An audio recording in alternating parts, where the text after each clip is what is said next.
Star Wars Episode 8, The Last Jedi is the follow-up to... you know what? I want to put this down. This makes me look stupid.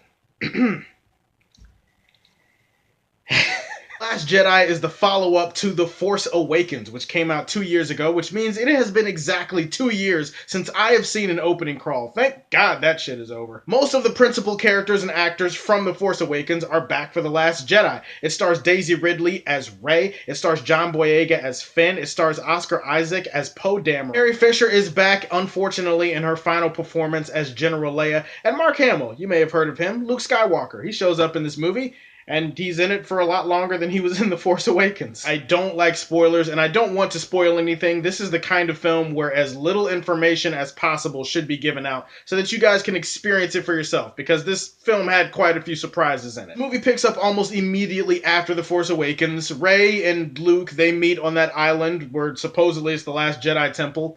They do some shit on the island, and the First Order, they're badass, and they're taking over everything. The Resistance is trying to fight them, and Snoke is planning stuff, and Kylo Ren is dealing with some things, and we have Star Wars. Star Wars is back. It's Star Wars. Oh my God, what was this movie? What happened? It's hard for me to process it almost 48 hours later. If you're expecting your typical Star Wars, if you're expecting your dad's Star Wars or your grandpa's Star Wars or your Star Wars from this generation, just throw all of that out the window. This is not your Star Wars. For some people, that's a good thing. For some people, that's a bad thing. For me, I thought it was a great thing personally. I mean, this movie took chances. This movie took risks. This movie doesn't fit into your typical Star Wars checkbox. I mean, it has some stuff that definitely will remind you of former Star Wars movies. It'll remind you of previous installments. It'll remind you a lot of the original trilogy. There's definitely some elements in this film that are taken from those movies, but this movie has its own unique vision. It has its own unique voice. This movie's not trying to follow up on being the next Empire Strikes Back. It's trying to be the first Last Jedi,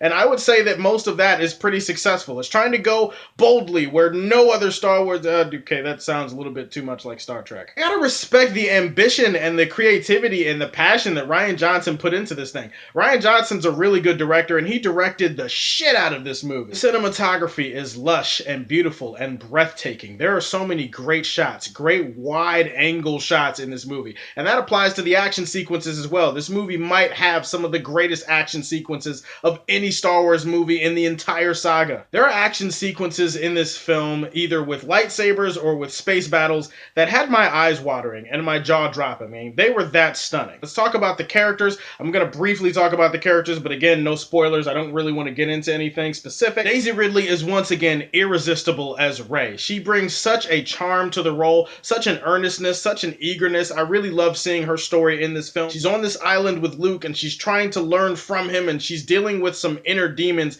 that she didn't put away in the last movie that she's trying to deal with in this movie. That's all I'll say. But again, Daisy Ridley, she's really turning into one of my favorite young actresses today. John Boyega brings his trademark charm and charisma to the role of Finn. This dude just oozes energy every time he's on the screen. He's a lot of fun to watch. Oscar Isaac has a lot more to do here in The Last Jedi than he did in The Force Awakens, and I will say that not only was he badass as like the best pilot in the history of, you know, ever. Not only that, but he had a really solid character arc for this movie too. I was surprised in where they went with Oscar Isaac's character arc. Did the thing where it surprised me at the second where I expected it to go a different way. Can't really spoil too much about General Leia, aka Carrie Fisher's final performance, but I will say that she was once again great. She had some great emotional moments. She really carried her own in the dramatic scenes in this film, and she's badass in her own way. I'll just say that. Talk about Mark Hamill as Luke Skywalker. Luke Skywalker was literally involved in the cliffhanger of the last movie where Rey came up to him and handed him the lightsaber, and, you know, he just kind of looked at her like,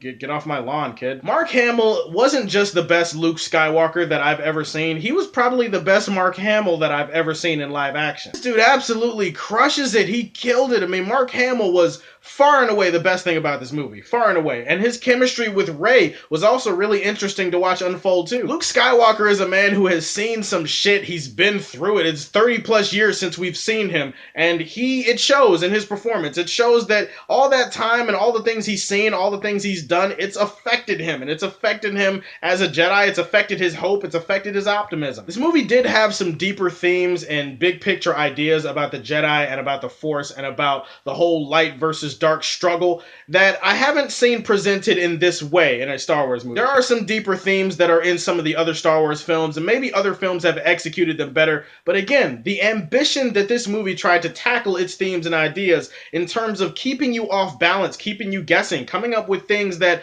go completely against everything that you've ever thought you would see in a Star Wars movie. For that reason and that reason alone, The Last Jedi is probably one of the most unique and different and weird Star Wars theater experiences I've ever had in my life. Having said that, while it was a great experience with the movie, I do have to say the movie does have its fair share of flaws. Listen, I'm gonna say it, you're gonna hear other people say it, and it's a thing now, it's out there, people who have seen the movie have said it, and I'm not going to keep you in suspense. There is an arc in this movie that involves Finn, and there's this girl named Rose, and they have to team up and they have to go somewhere because they have to do something that's gonna help the Resistance out with something that they desperately need. This was easily the weakest arc of the entire film. Like, I just wasn't really invested in it. It takes way too long to get to the point where it's supposed to get to. It's weird to call this part of the movie unnecessary because when you step back and you look at the film as a whole, it actually feels like it needs to be in there, and that's why it's frustrating dealing with this arc. Nice little message in there about animal cruelty and about the impact of the First Order, but at the same time,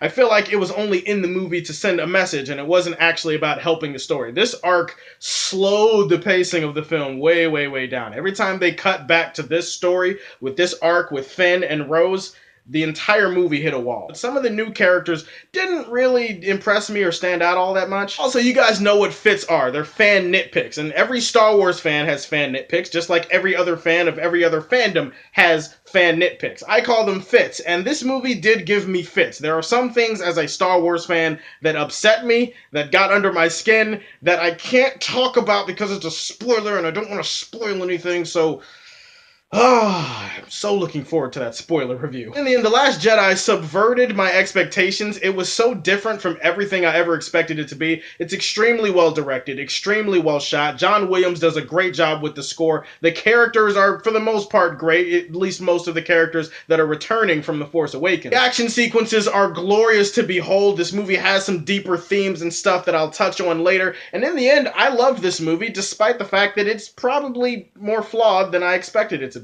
I'm gonna give Star Wars The Last Jedi Superman Prime, but keep in mind, not all Superman Primes are created equal. I will have a spoiler review up in a few days. I'm juggling a few things here now. I got a few other projects that I'm finishing up, but stay tuned for that spoiler review, probably early next week. The Last Jedi, let me know what you thought about it. Please like and hit that subscribe button down below. If you like what you see, tell me how you feel, and stay tuned to hear more from the Man of Steel.